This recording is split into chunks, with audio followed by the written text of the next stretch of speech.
SportsGrid, your 24/7 sports wagering network. Fantasy sports today. Can he be a guy that's really useful in your fantasy rotation? I think the answer is yes. Game time decisions. I'm going to lose the bet because he's injured again. Betting above the rim. He's got a broke J. That's all there is to it. He's got no confidence in that jump shot. My thing you've always heard me say on the network is you're either winning or you're rebuilding. In-game live all access. Wondering when that was going to happen, and the answer is it just Sometimes did. the bigger guy will have the advantage. Well, if the little guy can move, Joe, it's hard to hit the little guy sometimes when you're a big boy, right? In-game live, prime time. 40-1, I'm going to take a little flyer on Justin Rose. In-game live, overtime. As you sit here and listen, watch right now, you may want to consider placing that bet. It's smarter to be on SportsGrid. He went bogey, double, par, birdie, bogey. Thomas Dietrich's all over the place here today. This golf course is so volatile where it can make you look like a fool in just a matter of minutes.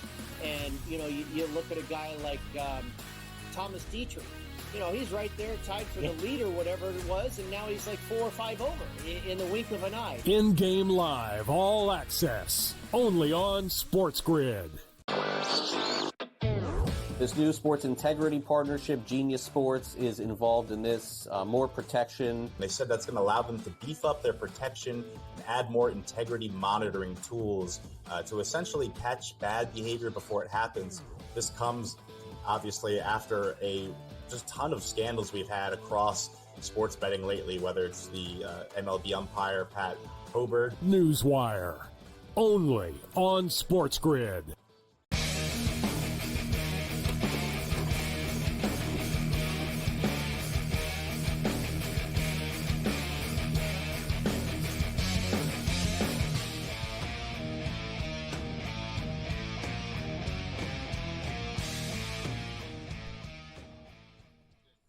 This is SportsRage. I am Morency.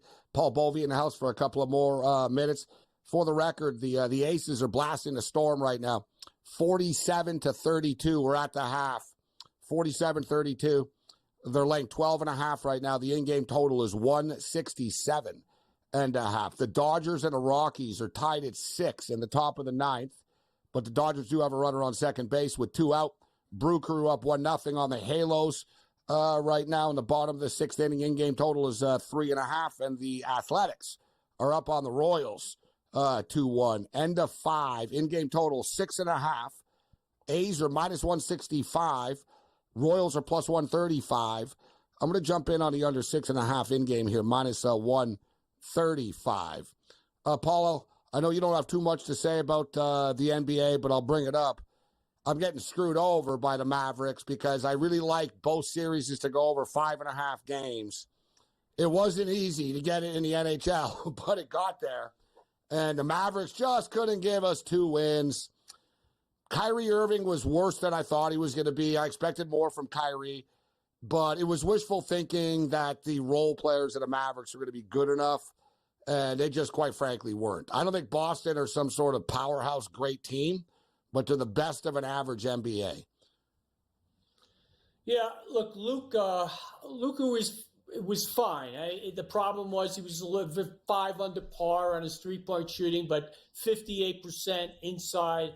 And, yeah, I had over 5.5 as well, but fortunately I had the Celtics in 5, figuring that if they didn't get over the 5.5, or if they did get over the 5.5, the Mavericks would probably win Game 6 at home. And, you know, some things worked out, some things didn't. I was very disappointed in the series. I think the Mavericks could have fared better. They had a couple calls late go against them. In one of those games, they blew Game 2 on free throw shooting. They made only 16-24 versus 19-20 for the Celtics. But they overachieved, and I give them a lot of credit, because they played well after the trade for Gafford. And look, it just didn't work out. The Celtics skated through the playoffs at times, but got it done when it counted. And as I said before, when we were talking on the break, I was very fortunate that I played Jaylen Brown at plus 175 to get MVP. It was a razor close vote, but he ended up getting the nod. And Tatum, I didn't like what he did because in the last 6.5 minutes on the court, obviously he was trying to stat pad and he took 8 shots. But, hey, he was trying to get the MVP, but he couldn't get it. He just didn't convert enough shots because I think if he would have made 6 or 7 out of 8, he probably would have gotten the nod, but he didn't. And fortunately, Brown got it. On to next year. The Knicks are 16-1, and I say we pull off a few trades and we get it.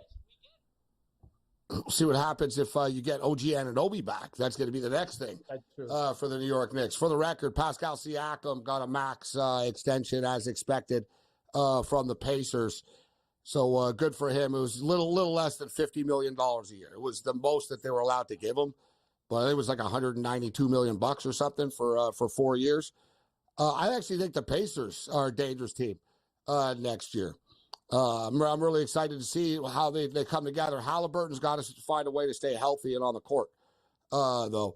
All right, Paul. So I'm ready for college football. I've been really diving into like a lot of teams, win totals, week 1, all kinds of stuff as far as college football is concerned. I'm kicking ass in the CFL. NFL sort of in a lull right now, but I know you're starting to put some plays in the National Football League. What have you been looking at?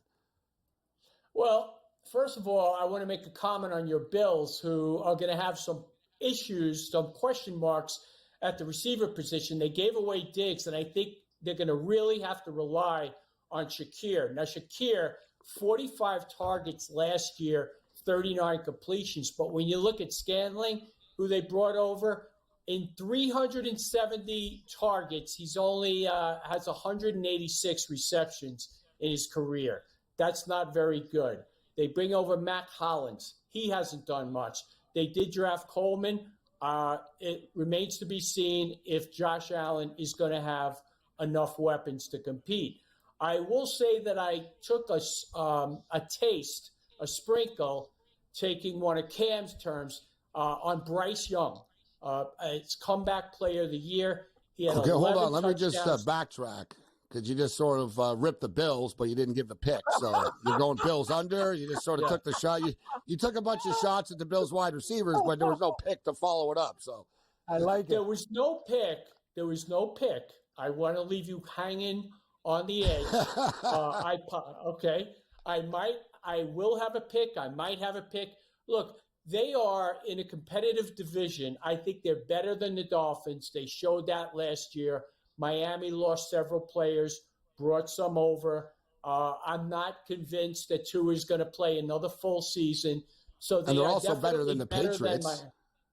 Better than the Patriots, better than the Dolphins. Now the Jets are a question mark, and that all revolves around Aaron Rodgers, as we know, because if it's not Aaron, it's going to be Tyrod Taylor. Their entire defense came back pretty much. They brought over an offensive lineman in Moses. I think they're going to be stronger there. So the Jets are definitely going to be their competition. I lean to the Jets, but there's a caveat as to A-Rod's health, but I lean to the Jets to get the division. That's what I would say at this point. I would say that, you know what, they're in a much more stable situation with Tyrod Taylor at least. There's a ceiling, but at least you know what you're going to get from Tyrod compared to like past quarterbacks that they've had and backup quarterbacks in this QB situation. But with that being stated, if they had a good coach, which they don't, they have the worst offensive coordinator arguably in the history of the National Football League. And I don't think that's saying something. Like, I don't think that's a hot take. Like, has there anyone been worse than Nate Hackett that just keeps getting rehired? No. Right? Like poor Richie Kotite, which is that he was working. He was buddies with Aaron Rodgers right now. Like, you know what I'm saying? What about Joe Walton? Let's not forget about I like Joe Walton. I like Joe Walton. You're going old school here. I like Joe Walton. But Nate Hackett and Robert Salah is in over his head as well. He's more of a defensive coordinator type of guy. So if Rodgers isn't there, and then suddenly you have Tyrod Taylor, but it's Nate Hackett running the show, I got a problem, right? If it was Tyrod Taylor and a really smart coach, and Sean McVay, and we got talent around him, don't worry. Yeah, but you're all a bunch of morons. and you've handed the keys to a quarterback that was too busy to show up to your training camp, but had time to do the Tucker Carlson show, evidently, and complain about, like, mass surveillance. Like, yeah, okay, Aaron. Like, shocker, there's video cameras everywhere in the world. I can't buy into the Jets. They're the Jets. You can't get the New Yorker out of you. This is the thing. Jets just brought up the Listen. Okay, let's put this. You are a Giant fan, but you don't want to talk about that because they're bad. I've never been a Jet fan, but we separate our fanhood from our financial interests. I do. We separate our fanhood. I'm not a Jet fan. I just look at the team, and I think they've made improvements in key areas. And let's face it, when they got rid of Zach Wilson, the fact that he doesn't have to take the field anymore for this team is a huge plus. Because the guy was horrific. I can't even believe that the Broncos signed the guy. It's amazing to me. I'm sick and tired of people ripping this guy. I don't think he's that bad. I think they hung him out to dry. He's not that bad, Paul. Give him a break. He's a good athlete. He didn't really get a chance. That's the whole thing. Like, I don't know what people expect from this guy. Like, with Gabe and I, we talked about when he got drafted. Like, he was too high. He got drafted too high, but he's not that bad. There's a lot of bad guys out there. He was awful. There's worse. There's worse. Way worse. Well, we'll see. He was bad. He'll probably get a cracker. He's just a long list of bad quarterbacks that the Jets have had. Yeah, fair enough. I don't know. I always want to defend it. No, listen. If Aaron Rodgers is a big. If Aaron Rodgers, I don't know. What does he have left there? If he's healthy too, we'll see. He's not getting any younger, Paul. Okay. It's true.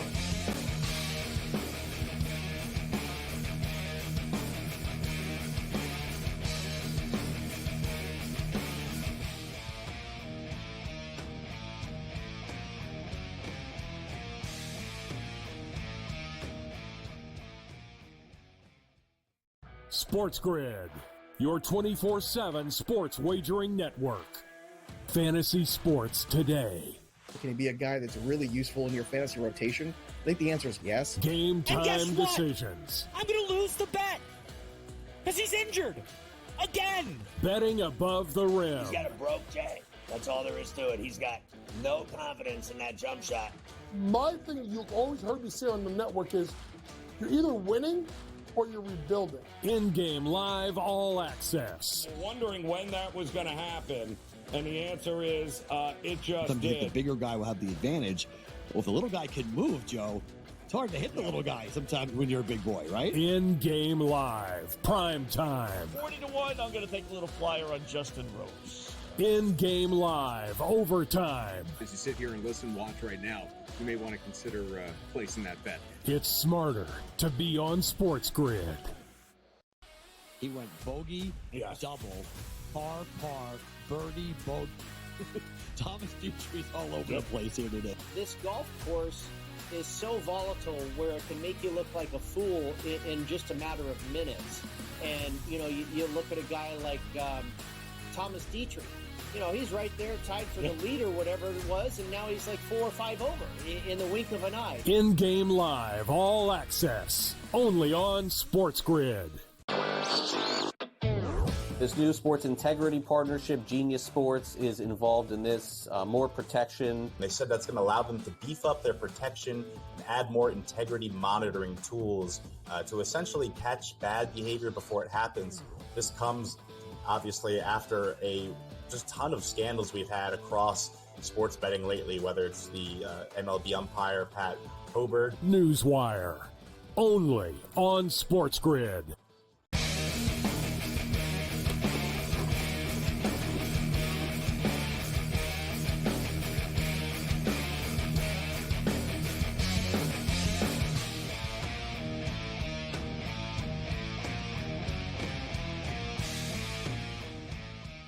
This is SportsRage. I am Morency.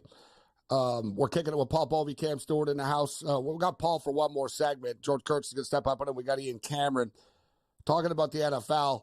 And Paul, one thing that I have done, and we have talked about a lot, I've looked at this quite a bit, is some of the off-season exotics, so to speak, right? Like here's a good example here, and I think there's value with a couple of these. Speaking of Zach Wilson. But who's going to be the starting quarterback in week 1 for these respective football teams? Denver Broncos starting quarterback, week 1. Bo Nix, minus 350. Jared Stidham plus 500, Zach Wilson plus 600. Now, I know they like Jared Stidham, but Bo Nix is like the oldest quarterback ever to come in the NFL next to like Chris Wenke. And I say that not factually, but like pretty much. But pretty much. Like, you know what I'm saying? Like, he's 26 or whatever. He's 25 going on 26. The guy played 67 college games or whatever. Like, he started more games than anyone in the history of college football. If he ain't ready, he ain't ever going to be ready.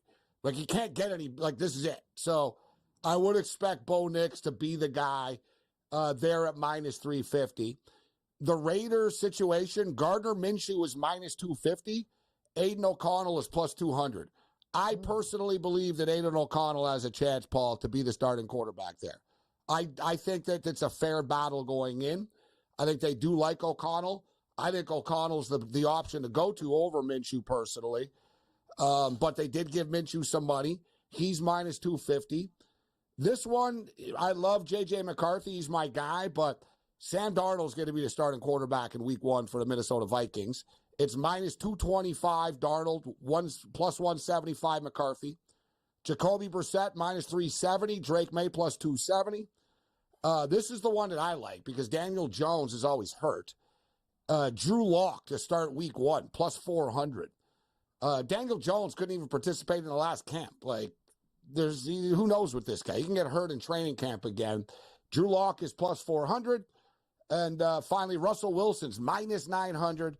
Justin Fields is plus 550 to be the quarterback in week 1. All right. Well, I took care to comment, Bobby? First, I do. I am, and I will. First of all, give me the no. Give me the no on Zach Wilson. I'll lay 20-1. You could take 600. I'll lay 20-1. There's no. It's Bo Nix minus 350. Jared Stidham plus 500. Well, that's not fair. Okay. So hammer Nix and sprinkle on Stidham then, and eliminate Wilson. Yeah. Okay. All right. Yeah, eliminate Wilson because it's not going to be Wilson. Gardner Minshew gives them the best chance to win. He hasn't been great. He wasn't great last year, but he's been more than serviceable at times. Did you watch Aiden O'Connell on Christmas Day last year? I don't know how the Raiders won that game. Aiden O'Connell is not an NFL quarterback. Daniel Jones. He was a rookie He was a rookie quarterback thrown into a very bad situation. O'Connell went 3-1 down the stretch. Just saying. A lot of that was turnovers. It wasn't the offense moving the ball seamlessly up and down the field against the Chargers.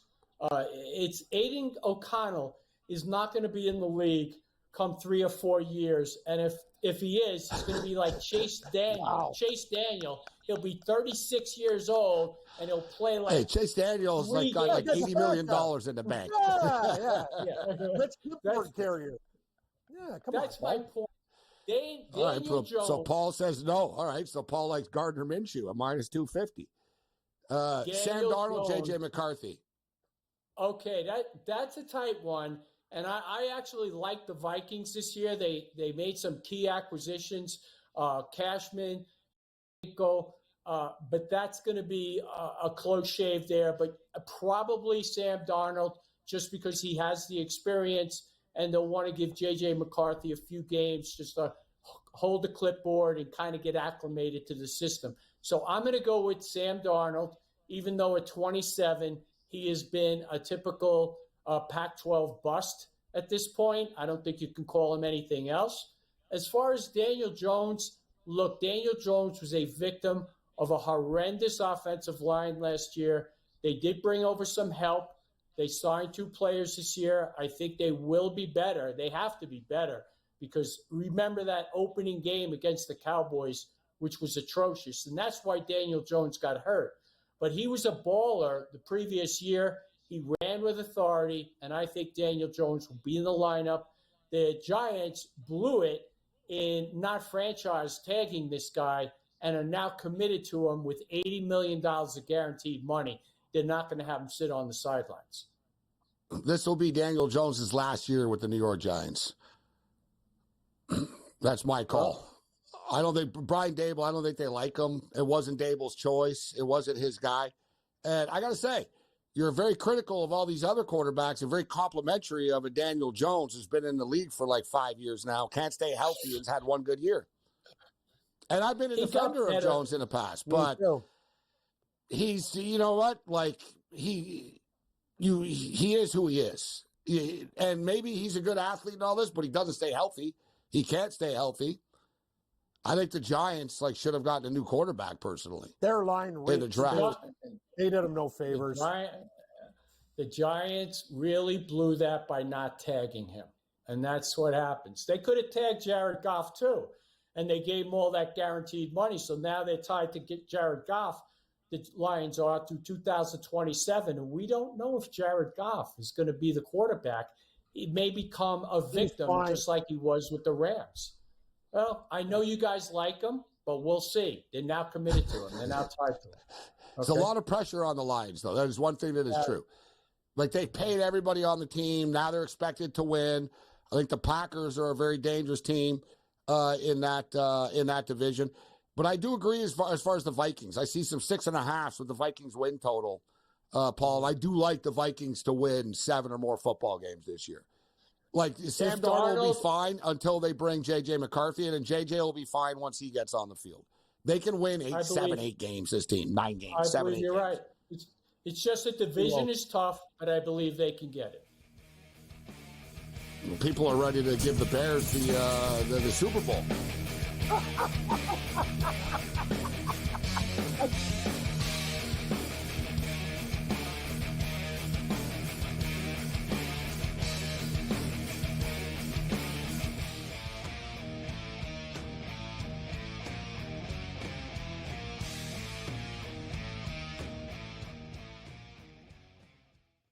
SportsGrid, your 24/7 sports wagering network. Fantasy sports today. Can he be a guy that's really useful in your fantasy rotation? I think the answer is yes. Game time decisions. I'm going to lose the bet because he's injured again. Betting above the rim. He's got a broke J. That's all there is to it. He's got no confidence in that jump shot. My thing you've always heard me say on the network is you're either winning or you're rebuilding. In-game live all access. We're wondering when that was going to happen, and the answer is it just Sometimes did. the bigger guy will have the advantage. Well, if the little guy can move, Joe, it's hard to hit the little guy sometimes when you're a big boy, right? In-game live, prime time. 40-1, I'm going to take a little flyer on Justin Rose. In-game live, overtime. As you sit here and listen, watch right now, you may want to consider placing that bet. It's smarter to be on SportsGrid. He went bogey, double, par, birdie, bogey. Thomas Dietrich's all over the place here today. This golf course is so volatile where it can make you look like a fool in just a matter of minutes. And, you look at a guy like Thomas Dietrich. He's right there tied for the lead or whatever it was, and now he's like 4 or 5 over in the wink of an eye. In-game live, all access, only on SportsGrid. This new sports integrity partnership, Genius Sports, is involved in this. More protection. They said that's going to allow them to beef up their protection and add more integrity monitoring tools to essentially catch bad behavior before it happens. This comes, obviously, after a just ton of scandals we've had across sports betting lately, whether it's the MLB umpire, Pat Hoberg. Newswire, only on SportsGrid.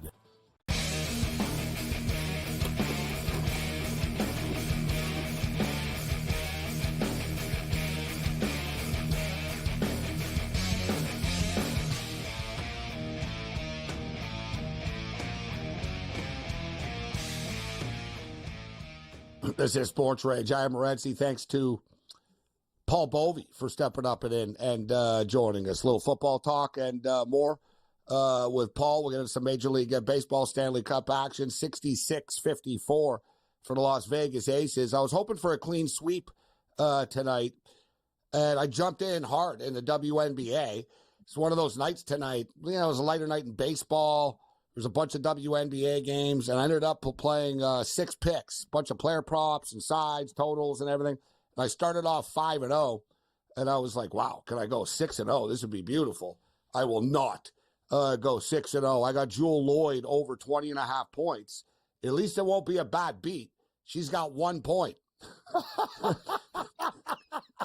She's played 27 minutes too. I'm looking. I'm like, no. She's 0 for 7 from the field, 0 for 2 from 3.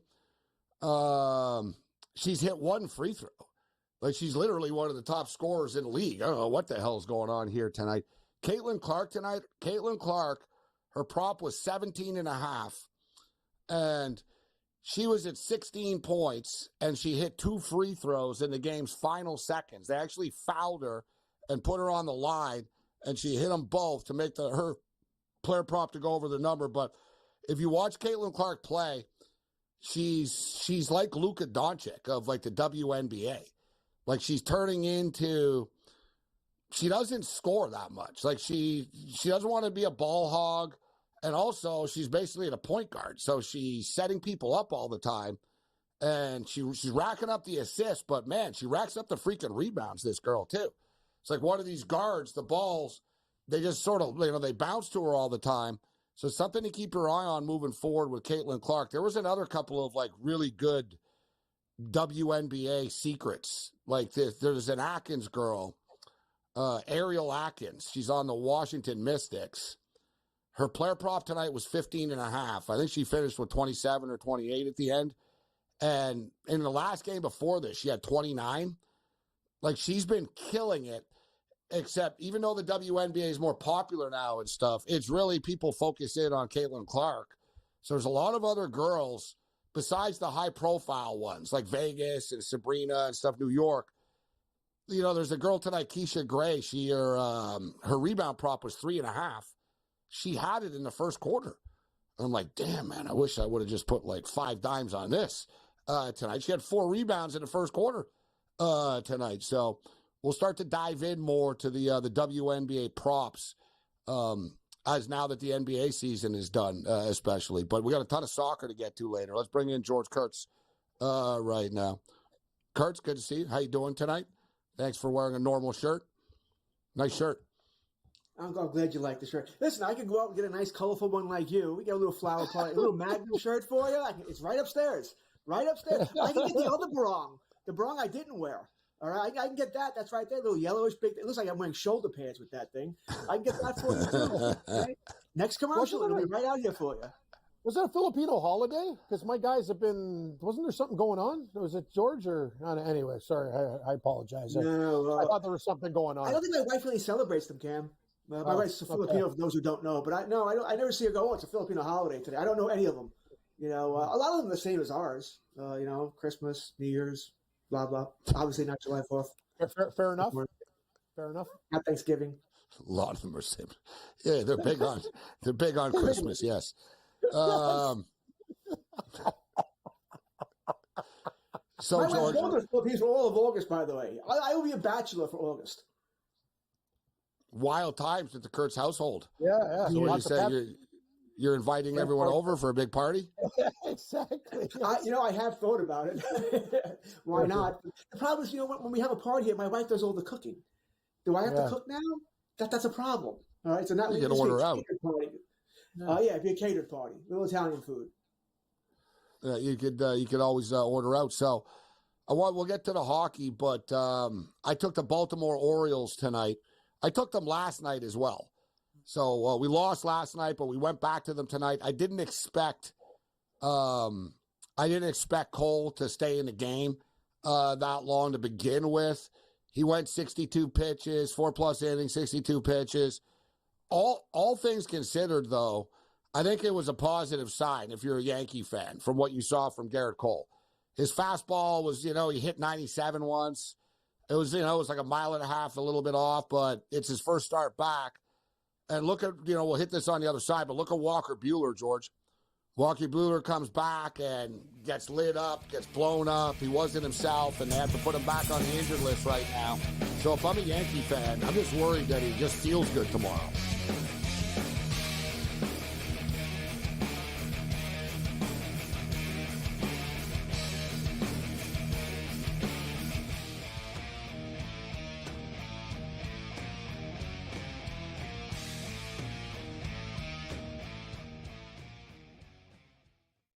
SportsGrid, your 24/7 sports wagering network. Fantasy sports today. Can he be a guy that's really useful in your fantasy rotation? I think the answer is yes. Game And guess time what? decisions. I'm going to lose the bet because he's injured again. Betting above the rim. He's got a broke J. That's all there is to it. He's got no confidence in that jump shot. My thing you've always heard me say on the network is you're either winning or you're rebuilding. In-game live all access. We're wondering when that was going to happen, and the answer is it just Sometimes did. the bigger guy will have the advantage.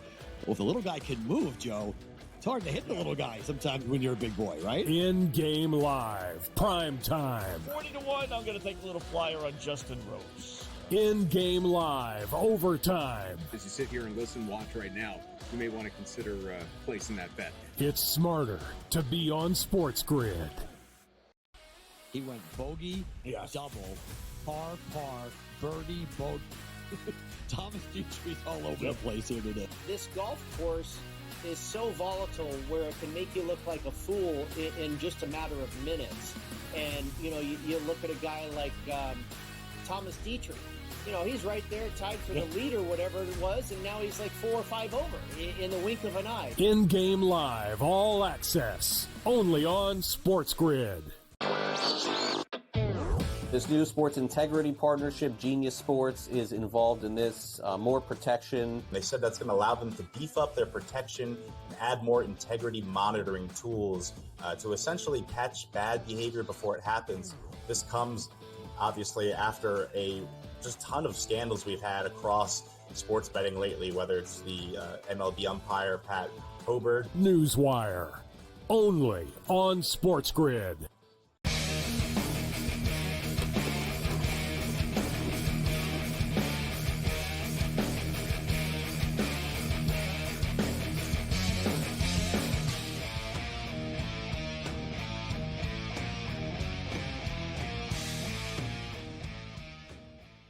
This is SportsRage. I am Morency. We're kicking it with George Kurtz. We'll get to the Toronto Blue Jays. And just for the record, as far as the Blue Jays are concerned, I should have kept track of this. But they've worn this jersey quite a bit since they unleashed it like 2 weeks ago. But I'm not sure they've won yet with the City Connect jersey, the Blue Jays. They lost the first night they wore it, I remember. Point blank, because I was like, oh, I want to see it when they're wearing it. So I remember it was a Friday night or whatever, and they lost that game. I think they wore it on the Monday again after, and they lost that game. Yep. Someone could correct me out there. It's a hardcore Blue Jay fan. I think they've won once with it, but they've lost a lot with it. I'm telling you, their winning percentage. If somebody out there has the exact, knows which one, I don't know which one they won, but they don't seem to be, listen, they haven't won a lot of games in the last week and a half or so, but these jerseys seem to be a bad curse for them. But the Jays are in a bad spot right now, man. You got Bichette out of the lineup. You got Bichette's father being accused of, like, abusing, being an abusive guy and this and that. And there's a lot of stuff behind the scenes with the Jays that are just blowing up. They just can't, they're pitching. Gossman now suddenly can't get anybody out. Right, it's just it's like it's just like a ship with a bunch of different leaks everywhere. They plug one leak and then they have a new leak somewhere else. Yep. Eventually, they're gonna run out of plugs, but they're still in this thing, right? As far as the wild card, the Red Sox are the hot team of the week right now. But Kurtz, you're steaming about Garrett Cole because you're always upset about the Yankees in the middle of the regular season for nothing. But I know you're outraged.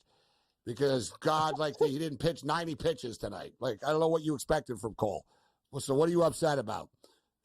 I don't think I would have started him tonight if he can only go 60 pitches. What's the point? Because next week he can only go 70 pitches. You're going to keep destroying your bullpen. A bullpen which right now is not pitching well for the Yankees at all. But I think what bothers me more is, all right, if you can only go 60, that's 4 innings. Maybe 5 if he's really economical. But it's 4 innings here. That game at that point was 1-1. And you decide that the reliever you're going to bring in is Marinaccio against Baltimore? What did you think was going to happen? I don't know if that's on Boone. I think that's probably more on Cashman and the analytics department because they would have made that decision before the game started. All right, so I thought that was strange here. What are we doing here? You're doing it. And I thought Boone made some other strange decisions during the game. He pinch hit for Grisham in the 5th inning with Jahmai Jones. Number 26 on the roster, Jahmai Jones, is only there because he can run a little bit. He's not even a speedster, but he can run a little bit. Guess who made the last out of the game, by the way? Jahmai Jones, taking strike 3 down Broadway. I mean, he pitch ran for Stanton in the 8th inning, which I don't have a problem with. He should have been pitch run for, but he did it with Austin Wells, the catcher, who, granted, for a catcher can run, but we're not talking a speedster here. And you know why? Because he used Jahmai Jones in the 5th inning. If he doesn't do that, Jahmai Jones pinch hits for pitch runs for Stanton, and then you have Wells to be able to hit in the 10th inning. And the other concern, by the way, is Aaron Judge didn't even grip a bat at all in the dugout today. He didn't pitch it for Torino, didn't pitch it for Jones, wasn't even close to it. Remember when Soto wasn't going to play? He still had a bat in his hand. Judge wasn't even faking it. I have a hard time seeing Judge play tomorrow. You just be positive that he's not going to be out for a prolonged period of time like Mookie Betts is after getting hit in the hand. First thing I thought But you never know. You have to give it a couple of days after. All valid points that you bring up. The only thing that I'll say is we never know, right? You never know why they do something. Was it because somebody pulled something this, that? There's always a reason, right? Besides, they can't just always get it wrong. I would agree with you as far as the chronology of it. I don't know why you would bring in someone, you know what I mean? You want someone fast on the base path later in the baseball game, but I'm always, I don't like flipping off the handle about these things unless I was like, could ask the manager, like, you know what I mean? Like if you're in the scrum after, but it's a good point. Managers don't tell you anything now because they're not the ones in control of it. So they don't really, what are they going to say? Right. It's more to finesse it and stuff. Because the old guys would actually sort of just say, you know what, this is why I effing did it because of this. Next question. Yeah. They don't really do that now. They'll just say, oh, it was a team decision. Or remember the Blue Jays, you couldn't even get an answer when they pulled a pitcher in the playoffs when he was like, had a one-hitter going Barrios or whatever. I remember Frank Robinson once. It was the best thing ever. He pinch hit, like same thing, like Kurtz was freaking out. Like he put in a bad pinch hitter, somebody, and he left someone on the bench that was like 378 against lefties and had a good track record against the guy and stuff. And somebody in the media in the office after asked him, and he goes, why would you bat, this? And how come you didn't put him up when he's hitting 318 against lefty and stuff? And Frank Robinson looks at the guy like all shocked. And he goes, how do you know he's hitting that against lefties? How do you know what his percentage is? And he's like, well, because that's his stats, right? and he goes, yeah, but how do you know? What do you mean he's 1 for 20? Because Buddy rattled off a bunch of numbers. 1 for 27. Frank Robinson goes, how do you know that? He goes, it's in the game notes, right? So he says to Frank, he goes, it's in the game notes, kind of. He goes, what effing game notes? And he goes, the ones on your desk. Cam was sitting in front of Frank Robinson, and he picks them up, and he looks at it. He goes, you think I ever look at this before? He goes, what the hell is this? He sort of throws it off his desk. But no, he was so like, how do you know these numbers? Like he was making them up. He goes, they're in the notes, like they're on the sheet, like on your desk. Like, because when you're in the press box, like, especially they have some good stuff. They just give you this like sheet every day. They just rattle off, oh, he's 1 for this, and he's done this, he's got this and that. Like, so, but Frank Robinson had no idea about anything about like this and that. And he was like baffled by it. And then somebody asked him, what about the bullpen and stuff? And he had the best answer ever. He got mad. And he threw poor Rocky Biddle under the bus. They said, and how come, you didn't pull pitchers there? And he basically said, have you seen Rocky pitch recently? That's why I did that. Right? But that's why the old managers were good. They would throw the players under the bus. In the last thing about this, too, it's an awesome video. John Boy does a great job with the baseball breakdowns. But did you guys see the manager of San Diego?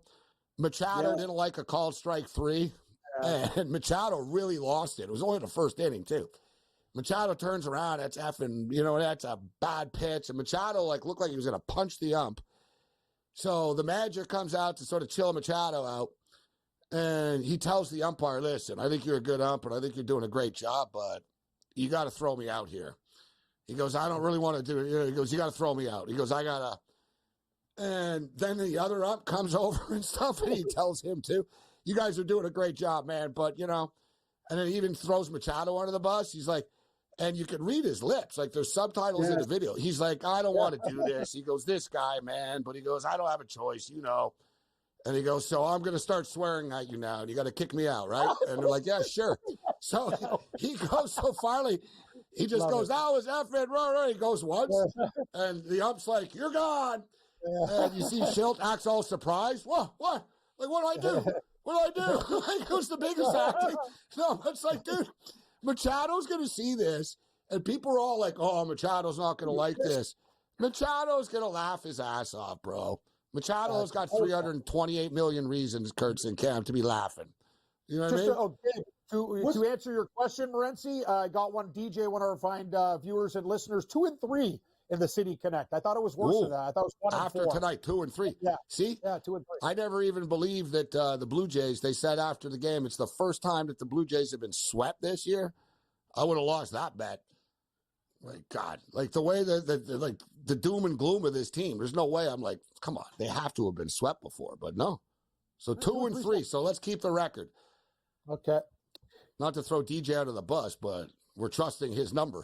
RJ. Sorry, RJ. All right, RJ. Yeah, DJ, RJ, okay. Yeah. Oh, he knows. He's Blue Jay guy. Yeah, he knows. He knows what's going on. May 31st, they won. June 3rd, they lost. June 5th, they won. June 17th, lost. Tonight, lost. 2 and 3 totals. Done. All right, so it's not just the jersey. That's just sort of who they are, actually. They lose 2 or 3.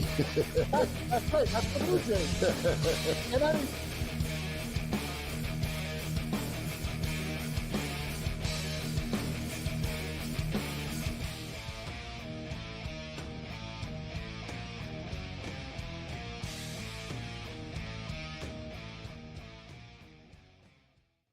SportsGrid, your 24/7 sports wagering network. Fantasy sports today.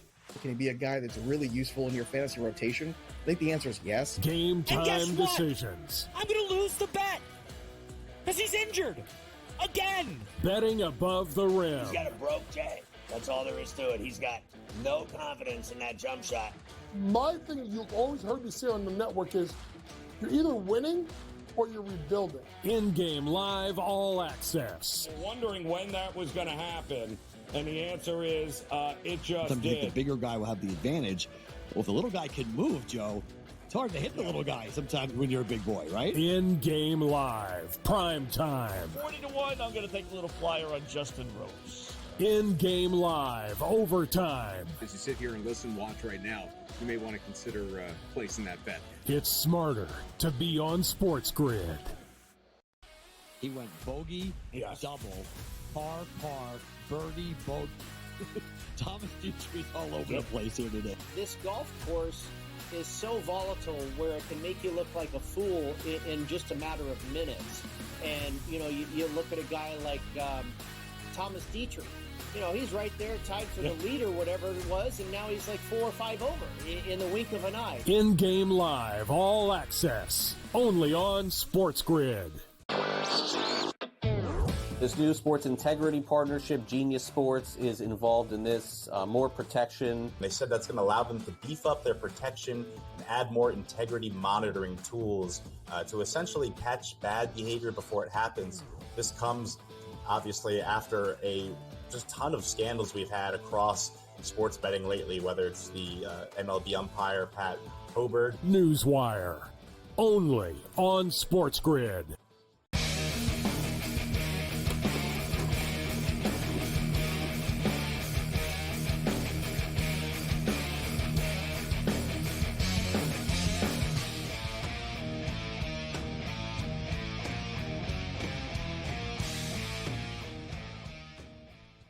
This is Sports Rage. I am Morency.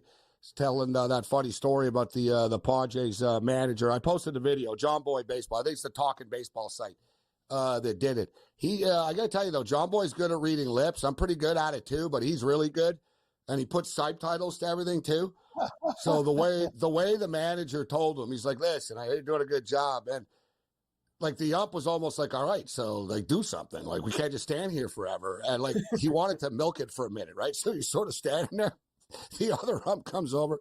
But the act of surprise after when he got kicked out, like, oh, I can't believe it. It's like, dude, you just asked them to kick you out. And the umps were sort of like grinning under after. But like I said, I guarantee you Manny Machado will think it's funny. 78-64 Aces right now over the Storm. All right, let's get into the Stanley Cup. I'm on the Oilers, Kurtz, to come back and win the Cup. And I believe you were one of many people that rolled their eyes at me earlier in the week when I said that Connor McDavid was going to win the MVP even if they lose. Here we are. He's going to win the MVP. He's going to win the Conn Smythe. I don't know if he rolled his eyes. I rolled my eyes. Yeah, he did. He was very dismissive. He was very dismissive. He was very dismissive in the puffy shirt the other night. Well, seeing as I've said on other shows that if Bobrovsky has one more bad game, McDavid's going to win it, I think you're probably wrong there. That being said, yeah, he's going, and there's an argument against it now. I mean, wow. Okay, so wait. You just said, so you think if Bobrovsky has a good game and they win on Friday, McDavid doesn't win the Conn Smythe, you're saying? I actually didn't say that. I was going to make a comment. Bobrovsky, I think, would have to have a great game. I think he'd have to have a great game. McDavid is setting records that we just don't see. And he's doing – but what people forget, by the way, forget the MVP of Conn Smythe. Is this the best playoff performance of all time? And not just in NHL.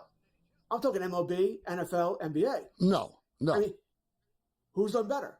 He's doing this with Wayne Gretzky, Mario Lemieux. He's setting records over them in a different age. No, he hasn't passed. He hasn't passed them yet. He's joined them, Chris. He's got 42 points. Gretzky's got 47.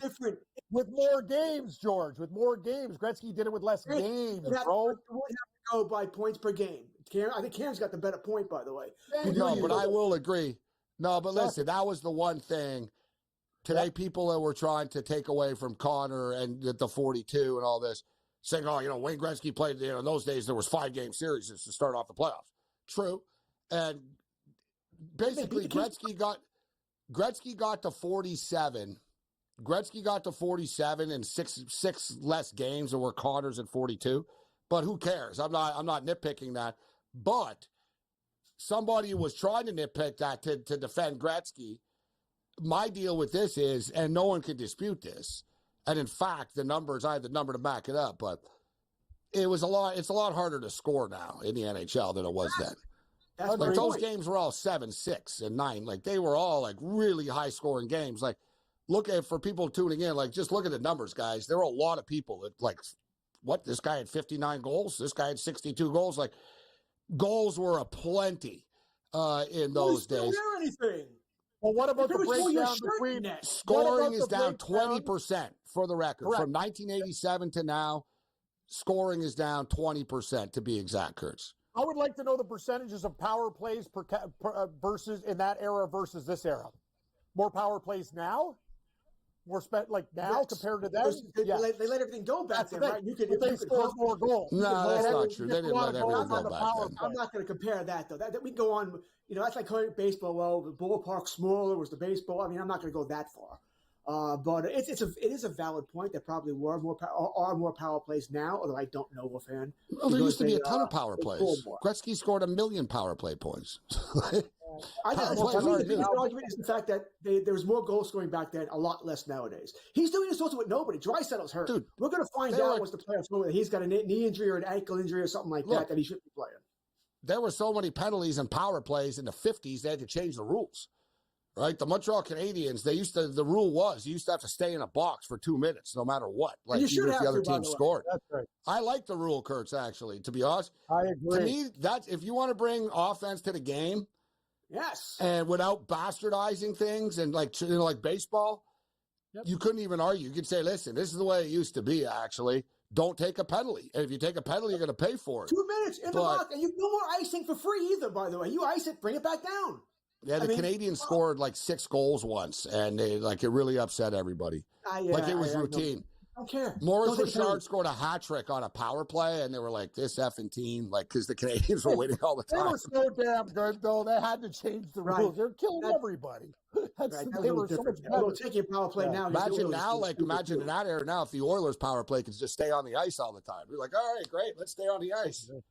Well, Maurice had to want to kill that defenseman yesterday who took that power play, took that penalty. He's like, what are you doing? You can't do stuff like that.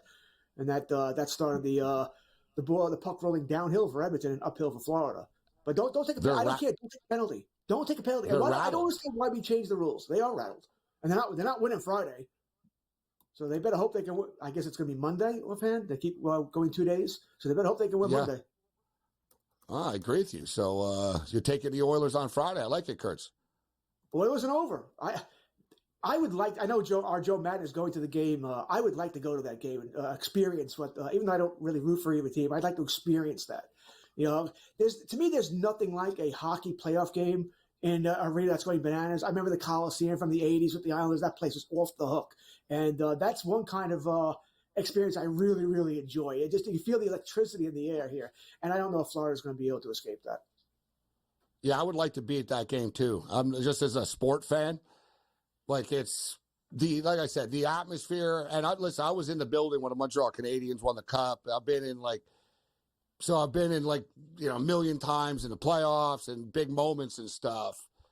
But especially being in Montreal, went to the playoffs this year in Vancouver. It was very lit, but that Edmonton thing that they got going on before the game starts is just next level. You know what I mean? They got the orange lights flashing on and off everywhere. They're cranking Metallica.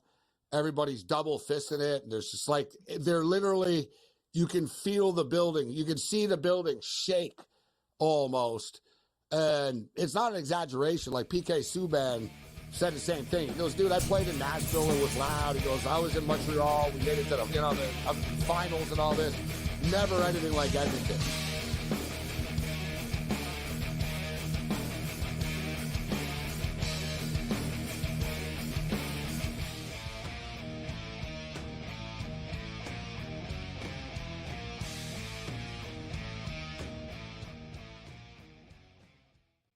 SportsGrid, your 24/7 sports wagering network.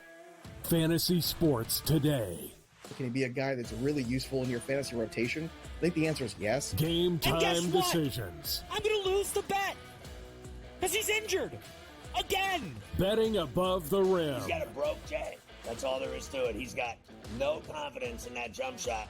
My thing you've always heard me say on the network is you're either winning or you're rebuilding. In-game live all access. Wondering when that was going to happen, and the answer is it just Sometimes did. the bigger guy will have the advantage. Well, if the little guy can move, Joe, it's hard to hit the little guy sometimes when you're a big boy, right? In-game live, prime time. 40-1, I'm going to take a little flyer on Justin Rose. In-game live, overtime. As you sit here and watch right now, you may want to consider placing that bet. It's smarter to be on SportsGrid. He went bogey, double, par, birdie, bogey. Thomas Dietrich's all over the place here today. This golf course is so volatile where it can make you look like a fool in just a matter of minutes. And, you look at a guy like Thomas Dietrich. He's right there tied for the lead or whatever it was, and now he's like 4 or 5 over in the wink of an eye. In-game live, all access, only on SportsGrid. This new sports integrity partnership, Genius Sports, is involved in this. More protection. They said that's going to allow them to beef up their protection and add more integrity monitoring tools to essentially catch bad behavior before it happens. This comes, obviously, after a just ton of scandals we've had across sports betting lately, whether it's the MLB umpire, Pat Hoberg. Newswire, only on SportsGrid.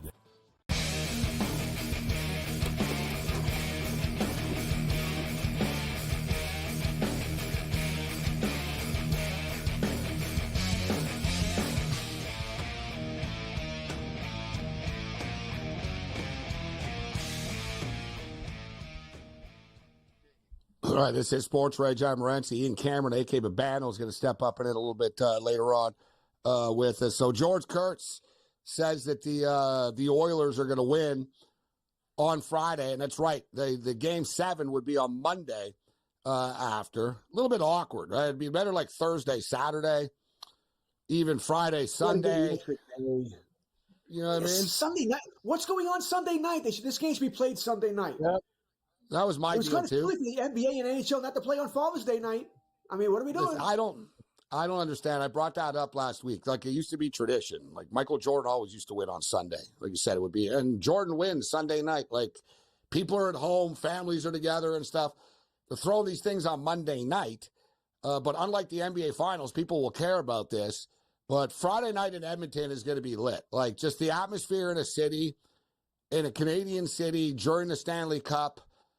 Like, the intensity, like, that's all anybody, like, everybody's wearing gear. Everyone driving a car's got flags. You got girls flashing and doing videos online and telling the world to go screw themselves. Like, that girl's the best. She did the video. She said, if you don't like it, screw you, go Oilers. Like, I don't know if she's going to be there tomorrow night. People got to get her into the building. It's still $2,000 to get in if anyone wants to go to the game, if you're in the area. Which I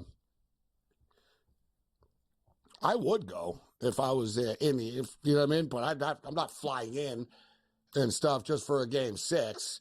We'll be here watching it, and we'll be on during the game actually. But like I said, the atmosphere in Edmonton, they hit like 112 on the decibel meter the other night. To put in context, like a Motorhead concert is 135, 130. Wow. In that, so.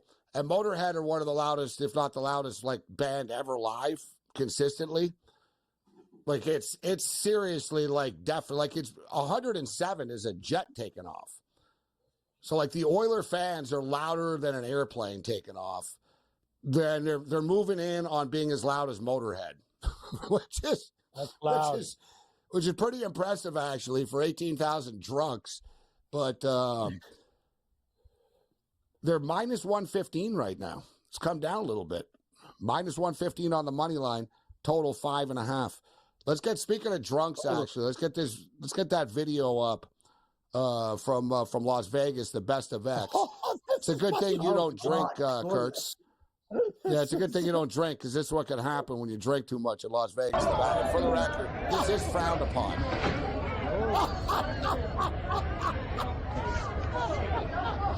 Wow. Hey man, we should pick up some chips.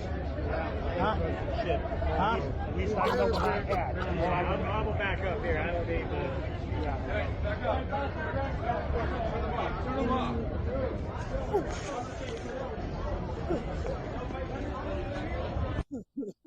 Now there's other angles. There's other angles, but there was a bunch of F-bombs and all kinds of stuff. Yeah, where you see him on the other side jumping on the table. He actually took a bunch of chips and threw them up in the air, and they went flying everywhere. And then he got pushed down by someone. Then he was lying on the table after. That's a big problem. Like now, you know what I mean? Everyone's money's on the table. Now they got to go to the eye in the sky. They got to go over all the chips. You got to stand around. Like I would be like freaking. Like I don't encourage police beatings, but I would like on this. Like, I would, like, hope LVPD would just show up and beat the crap. I'd be like, dude, I got to stand here now for 3 hours so they can go check the stupid video about how many chips I have at the table. Think about it. You can't just tell them, oh, all right, $2,000 in chips on the table, guy. No, exactly. Like, they have to, like, it happened to me once. Not like this, but pretty crazy. It was like 3, 4 in the morning at Palace Station. It was a quiet night, like a Wednesday night type thing. It was late. I was playing blackjack, and there was like 2 other dudes there, and they were like serious dudes.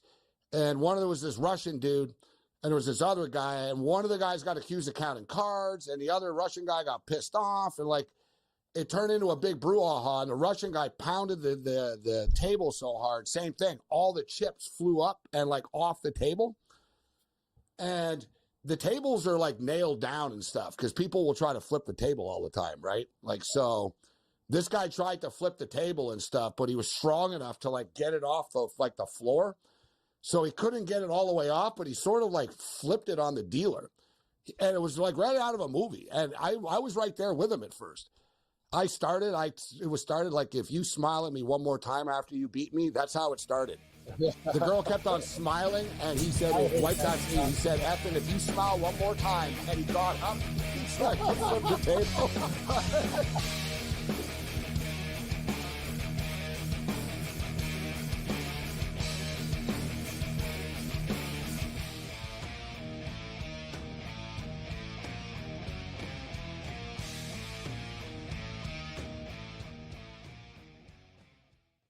SportsGrid, your 24/7 sports wagering network. Fantasy sports today. Can he be a guy that's really useful in your fantasy rotation? I think the answer is yes. Game And guess time what? decisions. I'm going to lose the bet because he's injured again. Betting above the rim. He's got a broke J. That's all there is to it. He's got no confidence in that jump shot. My thing you've always heard me say on the network is you're either winning or you're rebuilding. In-game live all access. Wondering when that was going to happen, and the answer is it just Sometimes did. the bigger guy will have the advantage. Well, if the little guy can move, Joe, it's hard to hit the little guy sometimes when you're a big boy, right? In-game live, prime time. 40-1, I'm going to take a little flyer on Justin Rose. In-game live, overtime. As you sit here and listen, watch right now, you may want to consider placing that bet. It's smarter to be on SportsGrid. He went bogey, double, par, birdie, bogey. Thomas Dietrich's all over the place here today. This golf course is so volatile where it can make you look like a fool in just a matter of minutes. And, you know, you look at a guy like Thomas Dietrich. You know, he's right there tied for the lead or whatever it was, and now he's like 4 or 5 over in the wink of an eye. In-game live, all access, only on SportsGrid. This new sports integrity partnership, Genius Sports, is involved in this. More protection. They said that's going to allow them to beef up their protection and add more integrity monitoring tools to essentially catch bad behavior before it happens. This comes, obviously, after a just ton of scandals we've had across sports betting lately, whether it's the MLB umpire, Pat Hobert. Newswire, only on SportsGrid.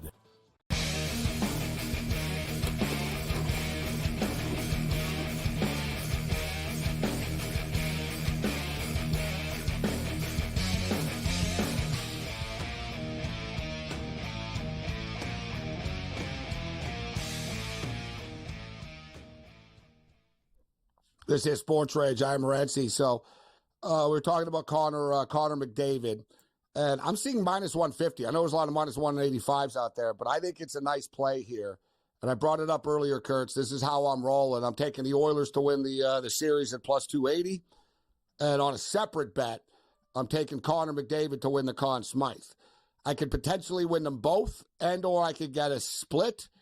The media have come around on this. They're all voting for Connor McDavid. Like, Bobrovsky, dude, has been terrible. He's got a .725 save percentage, Kurt, since the third period of Game 3. Tkachuk has 1 goal in 10 games.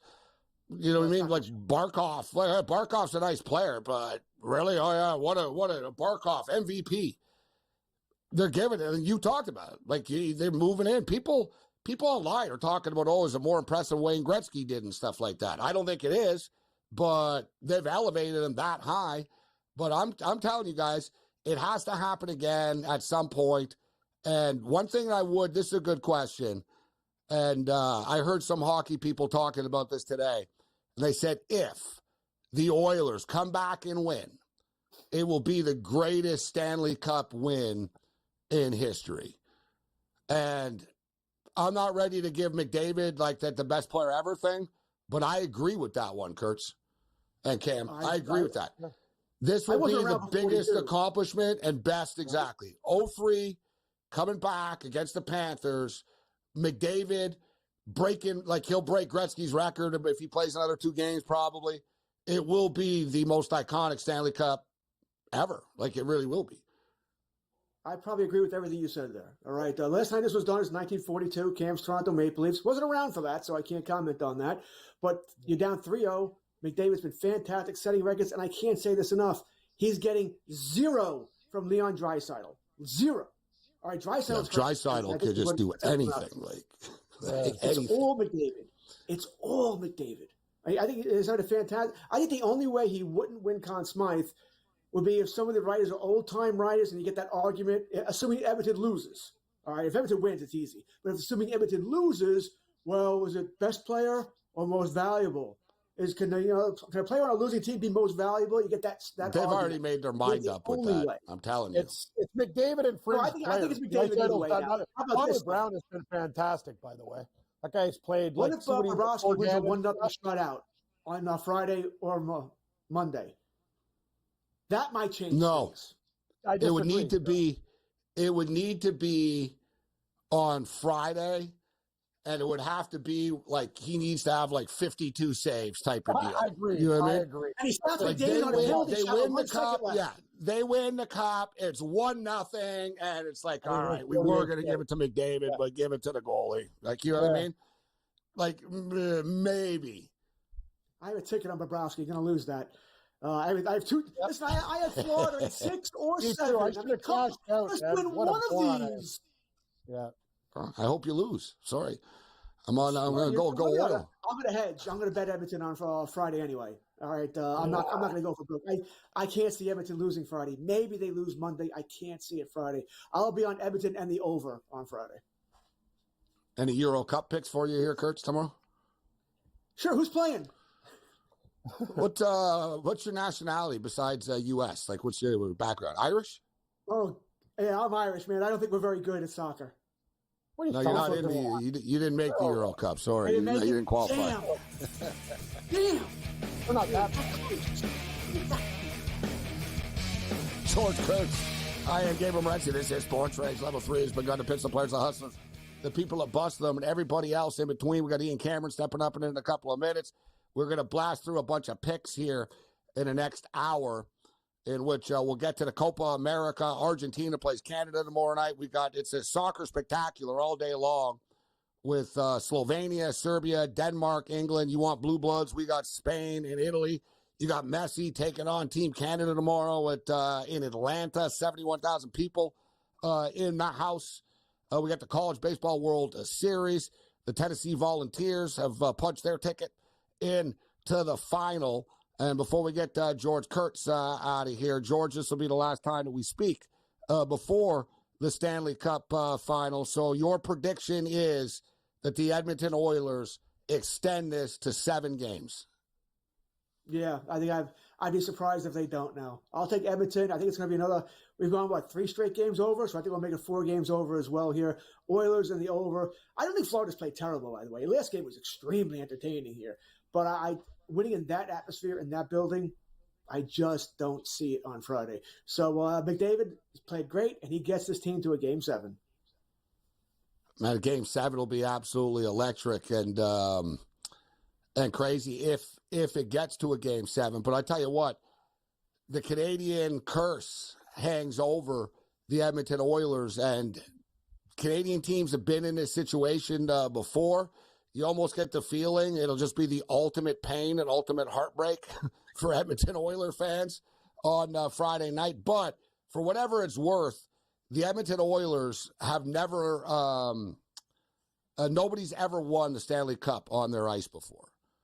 It's happened 3 times where teams have had an opportunity to win a Stanley Cup in Edmonton's building, and they didn't do it. So there's something to hang our hats on here that a team has never, besides the Oilers, has never won on Edmonton ice. I do agree. I think it is going 7 games. And I think the Edmonton Oilers are going to pull off the comeback. Cam, 6 or 7 games. What happens on Friday?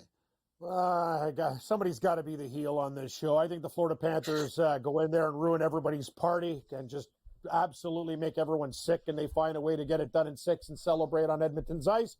And if they don't, then I go to the gardening store and get a big thing of shears and start clipping and hedging and figure out what the hell to do. I have Florida in 6 That's anyway. for gardeners. Stick by it. That's for gardeners. Well, yeah, you tell me, if Edmonton wins Game 6, are they going 4 in a row? You'd be pretty concerned, wouldn't you, if you had Florida in the series? I'm thinking I'd be very scared. Anyway, I got to ride it out one more game. I got Florida in 6. I made that prediction. It's documented. Florida. All right, Kurtz. Before we get you out of here, the Baltimore Orioles beat the New York Yankees tonight. Tomorrow, heel is on the hill against Irvin. Once again, the Baltimore Orioles are similarly priced here. They've been plus 125, 120, etc. throughout the entire series. It's been a split so far. What about tomorrow's baseball game with the now depleted Yankees bullpen, as you were alluding to earlier, Kurtz?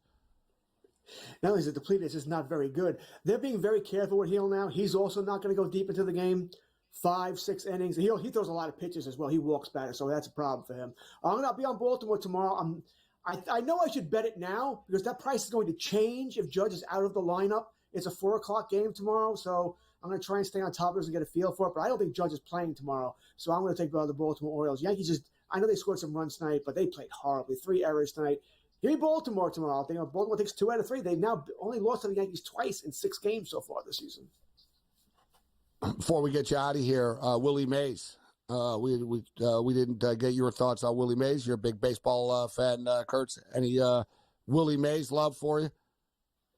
Absolutely. You probably talking about the Mount Rushmore, right? One of the top 4 players in baseball history. So he was 93. I didn't really, I want to know how old he was. Sad that he died when he did because of what's going on at Ricketts Field with the game tomorrow. Just, bad timing here. Lived a great life, by all accounts, a great man. And if he's not the best player ever, he's certainly top 2, top 3. So our condolences to the Willie Mays family, but he lived a great life. It's really basically seems the debate is him or Babe Ruth. Like that sort of it ends there. Right? I mean, and that, you got pictures and stuff. It'd be Babe. But since Babe didn't pitch all that much with the Yankees, I think it's Willie Mays. I think it'd be Mays, then Ruth. I brought up the story earlier about Vin Scully. I had a great video I reposted on Twitter about Vin Scully meeting Willie for the first time. Hard to believe. He only met him for the first time late. And he told him, for the record, you are my favorite player of all time. And I also think you're the best player of all time. So Vin thinks that Willie was the best of all time.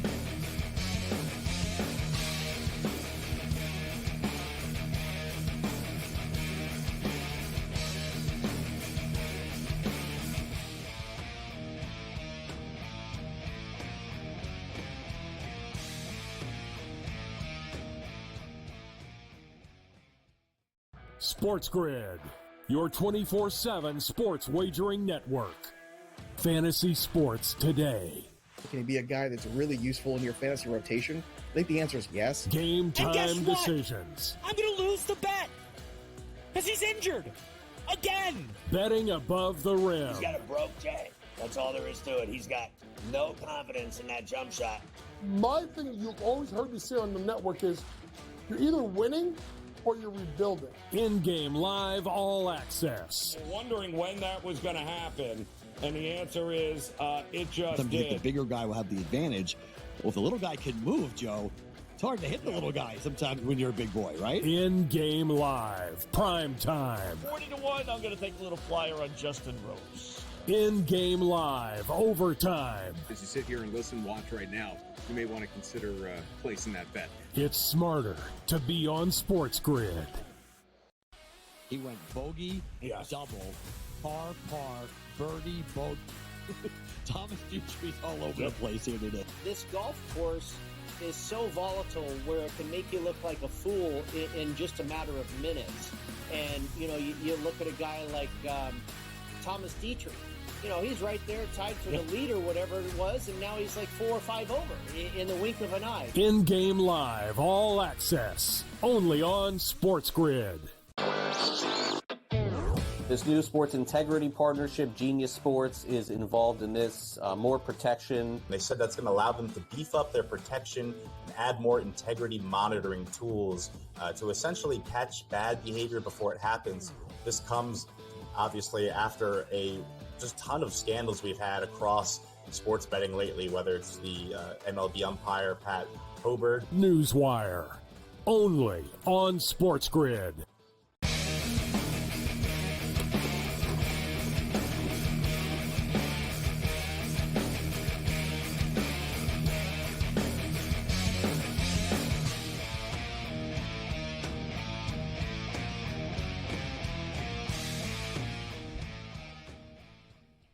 All right, let's do this thing. This is SportsRage Level 3. A lot of stuff to get to. I'm Gabriel Morency, Cam Stewart. In the house with us, we'll bring in Ian Cameron momentarily.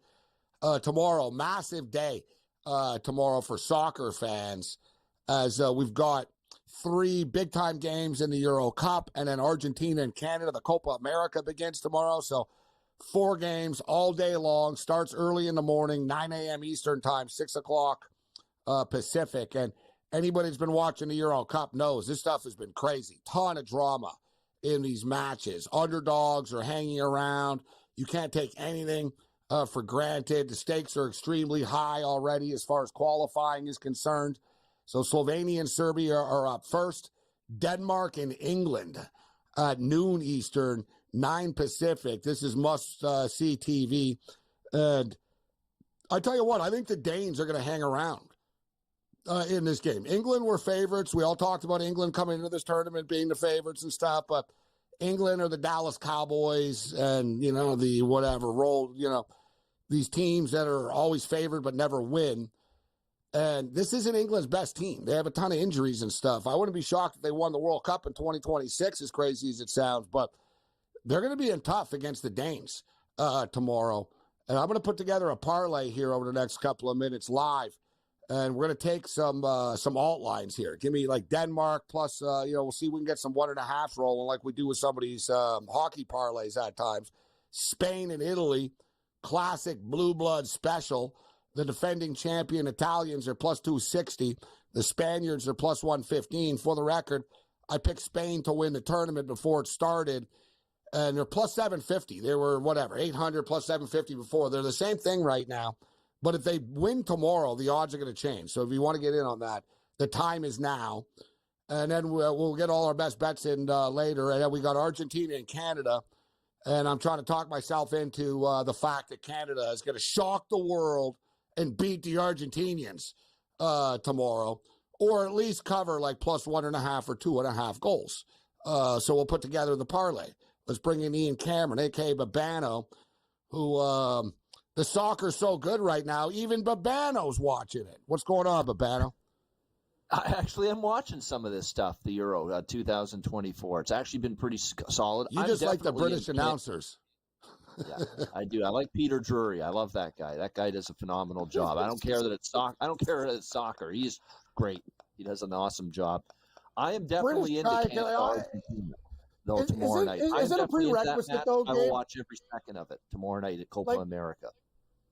It's always the Brits doing this stuff. What about the other country? You know what I mean? A guy could just be saying anything. Oh, it sounds so lovely. It's just the little things that they say, their little jokes and their little quips and stuff like that, right? It's just always, they're very cheeky.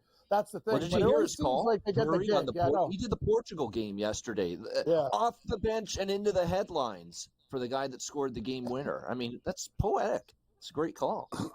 Oh, they're clever. It's like British very comedy, Babano. They're slick. It's a step above, a step above. Yes. Yeah, tomorrow Spain and Italy is going to be just that's as good as it gets when you want to talk about blue bloods going head to head. Spain are plus 115, the draw is plus 220, and Italy are plus 260. All right, Babano. So we've been talking a lot about the Stanley Cup and going over the numbers. Plus 280 for the Edmonton Oilers to complete the comeback. It's hard to believe that we're discussing this considering where we were a couple of days ago in this series, but here we are right now. The momentum has definitely swung. I never really, I've talked to players that have won Stanley Cups and played in the playoffs, and they tell me momentum isn't real from one game to another. Well, Edmonton is a little bit different. We've seen them rattle off consecutive win streaks this year after losing streaks, including 5-game win streaks, 8-game win streaks, 16-game win streaks after 3-game losing streaks. They're streaky like oil, this team, and they're red hot right now. I'm drinking the Kool-Aid that the Oilers are going to win on Friday. Are you buying or selling the Oilers on Friday, Babano? It's tough. They've got all the momentum. They're feeling it. They've gotten to their game. The power play's rolling. Babano on the stand. He's, he could have murdered him. Well, I'm trying to look. I have Florida to win the Stanley Cup, which I bet back in January, and I am not ready to jump ship on that and say that Florida's in big. Florida's still up 3-2 in the series. I'm shocked by the amount of doom and gloom I'm seeing from people that are Panthers fans or people's back the team in a betting standpoint. I mean, they still need to just win one more game, and they've got 2 chances to do it.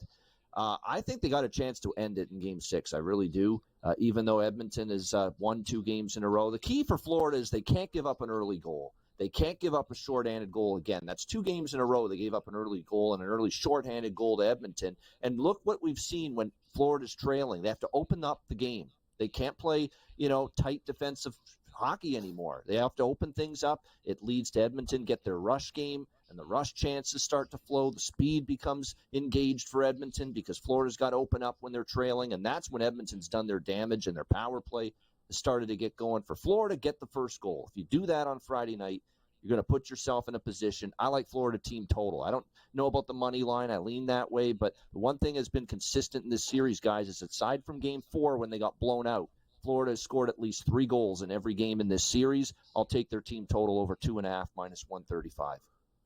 I said the same thing earlier about the pace, that the Panthers are getting in a lot of trouble now because the Oilers are playing at the tempo that they want to play to. Like the Panthers, if they're going to win on Friday, they need to win like a 2-0 game, a 3-1 game, right? They need to suffocate the Oilers and pin them and against the wall and play ugly hockey and all that. But McDavid, it's, you know what I mean? Like there's been so much hype about Connor McDavid over the years and how good he is, but he saved the best for last. Like this is as good of hockey as we've seen somebody play in the NHL playoffs since Mario Lemieux and Wayne Gretzky. Point blank. The numbers don't lie. It's just, it is what it is. And those two are arguably the 2 greatest hockey players ever to play in the National Hockey League. So he's been that good. We've all been waiting for him. All right. You know what I mean? You need to carry this team now. You need to step up. And he has. And I just don't see him being denied. The McJesus legend could be real.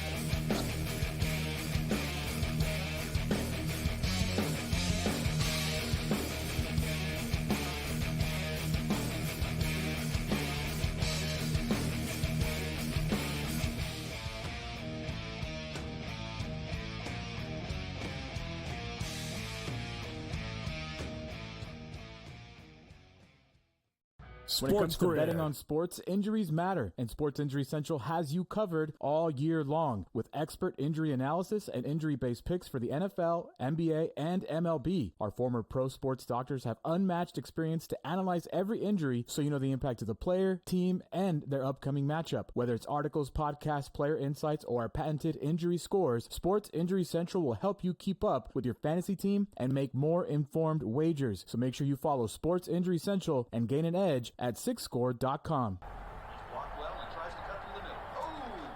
Your gut says Miami is going to win and you should take the over. Your gut also said your NFT selfies would only go up in value. They didn't. But your head is on SportsGrid and knows the QB is in concussion protocol. The backup has a 45 QBR against the zone coverage. The New York D has the most sacks in the league. So yeah, trust your head. It's smarter to be on SportsGrid. Anyone that's been to a sporting event, the atmosphere before a game, I think Game Time Decisions has that same exact atmosphere. This is our arena. This is what we do. There is going to be an energy to Game Time Decisions that you will feel night in and night out. The excitement you get when you lock your bets in, when you're figuring out what you want to do, we can zone in on the biggest games each night. I want this to be the place that people come to before the games start so they feel as ready as possible to lock in their cards. We are going to hit every single one of those markets that you need to know about. We're going to go through every single thing, and I've got a great team behind me that's going to help me get the job done. There is not going to be a better place, I promise you, than Game Time Decisions to get that new information, react to it, and be able to then bet accordingly. We will have everything at our disposal, and we will use that to our advantage. I'm Kevin Walsh. Tune into Game Time Decisions from 6 to 8 p.m. Eastern.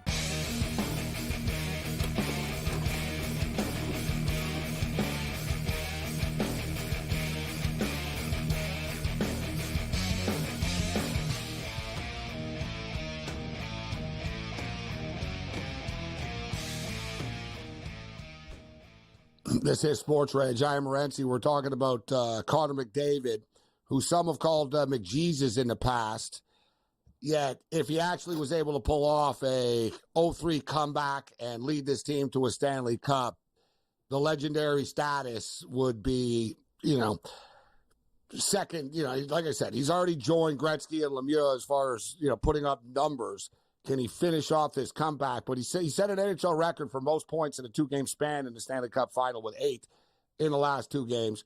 And the big problem for the Panthers now, their confidence definitely has to be rattled. And Bobrovsky, he's an issue right now. And it hasn't just been at one period or a goal here or a goal there. It's been a complete meltdown for him. And I question whether he'll be able to find himself in Edmonton.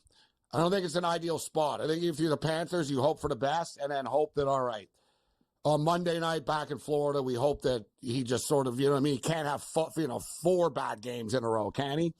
And we'll find out. But I brought this number up earlier, and it's been an absolute train wreck for Bobrovsky. Since the third period of Game 3, his save percentage is .725. Dude, his goals against average is over 6. He's been a complete nightmare between the pipes. They've broken through right now. 7.56 save percentage. Goals against average, 6.43. This is since the third period of Game 3.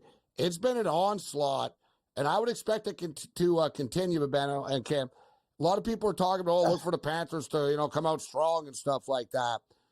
I think the Oilers are going to be the ones. They know they need to, do the same damn thing. The Oilers have to be up 2-3 nothing after the first period. 1 goal is not good enough. I'm expecting another ambush here. I like the over the game. I think there will be goals in this hockey game. And it's an elimination game as well. There's going to be goals. And on the flip side, guys, Skinner has just been unbelievable. There's a lot of credit to go around for the Oilers, but Skinner in games 4 through 7 in a postseason this year, 9-0 with a 1.56 goals against average. His save percentage is .938. All right, .938 in games 4 through 7 in the playoffs. He gets better as the series go on. There's a lot to hang your hat on, guys, if you like the Edmonton Oilers to come back here. No question. This is a team that's feeling their confidence. We're now down to Game 6, so we're talking about another elimination game, and Game 6s and Game 7s throughout these playoffs. I'm going to open up the old reliable here, same-game parlays, which I think are live. You could do it one of 2 ways. I think if you go with both teams plus 2.5 goals and you pair it with over 3.5, you're going to get it at around -130. That's a pretty good price. I think that's a really good bet for Game 6 on Friday night, taking both teams plus 2.5 goals, because I expect a close game. I don't think there's a blowout either way in Game 6, along with over 3.5 for the game, and you get that at -130. 4-2 Edmonton. Yeah. I got to tell There you go. If Bobrovsky lets in a couple goals, I you know what? Paul Maurice is the type of guy to say, I don't care, Conn Smythe, you were -400. Hey, Stolarz, you're in. It's like, this is the Stanley Cup final thing. Stolarz, Ian, he's actually been a pretty damn good goaltender for Florida. I watch him during the regular season, and Bobrovsky has those hot stretches, and then he goes ice cold. I want to see what Paul Maurice does, because he's a guy who doesn't screw around just because you're the veteran guy in the team. This is getting serious now for Florida, right? If he lets in a couple shaky ones, Gabe, I think he might give him the hook, as crazy as that sounds. I don't know. I don't dispute. The problem is you have to go back to Bobrovsky in Game 7 again. Right? So this is the whole thing. So you just need him to, you need the team to help him out a little bit too. Yeah. Like I brought it up, the Oilers are doing a much better job, guys, over the last couple of games of getting pucks to the net. They're not getting as cute anymore. They were hesitant to shoot earlier, it seemed, because they were always worried about, it's going to get blocked and we're going to get caught on a counterattack. Something bad's going to happen. I brought it up, guys. If you'll notice, the Oilers are just all right, you want to get in the way? I'm going to hit you with a puck. And, they're just, teeing it up. CeCe and Bouchard just keep on, lighting it up. And you can only block so many shots before you're going to start limping and slowing down a little bit. So it's been a total role reversal, Gabe. Florida was doing all those things at the start. They're just throwing pucks at the net with the deflections. It's been totally lost. And now Florida is trying to get pretty. It's been like a tale of two cities here. It's just been switched. Edmonton was too pretty early. Now Florida's doing that. The switch has come. It's like the Undertaker coming out of the casket. It could be, yeah. Evander Kane could be back too, right? I think he could be healthy enough to play on Friday. Who do you take out, though? But you got Kane's going to play. If he's good, he's going to play. They've been doing pretty good.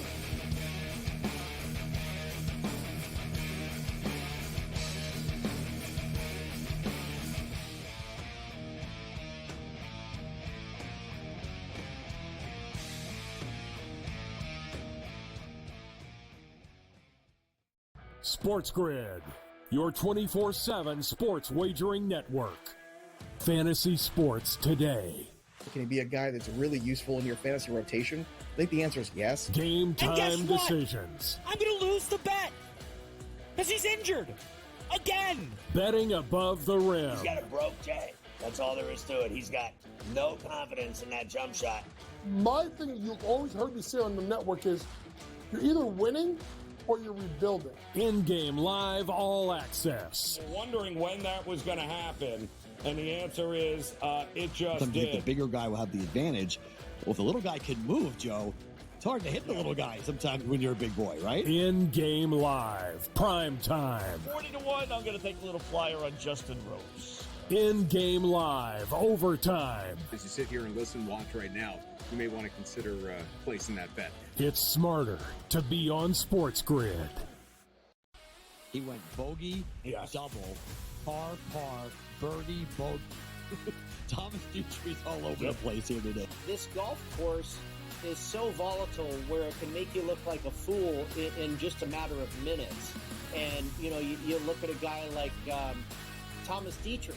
You know, he's right there tied for the lead or whatever it was, and now he's like 4 or 5 over in the wink of an eye. In-game live, all access, only on SportsGrid.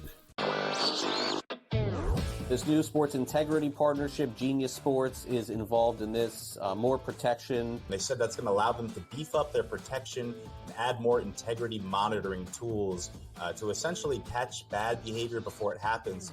This comes, obviously, after a just ton of scandals we've had across sports betting lately, whether it's the MLB umpire, Pat Hoberg. Newswire, only on SportsGrid.